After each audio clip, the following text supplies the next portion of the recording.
ఓయ్ పిల్లి, మళ్ళీ నువ్వెక్కడి నుంచి వచ్చావే? ఏ ఊరు మందే?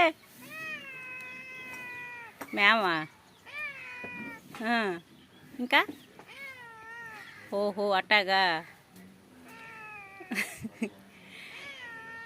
ఎచ్చగా ఉందని పడుకున్నావా? బయట వర్షం వస్తుందని ఎచ్చదనం కోసం వచ్చావా పిల్లి? అయ్యో ఓయ్, నీకు భయం వేయట్లేదమ్మా? పారిపోవట్లేదు మీచు? పిల్లి పిల్లి, ఈ పక్కన కాయగోల ఒకటి అమ్మా.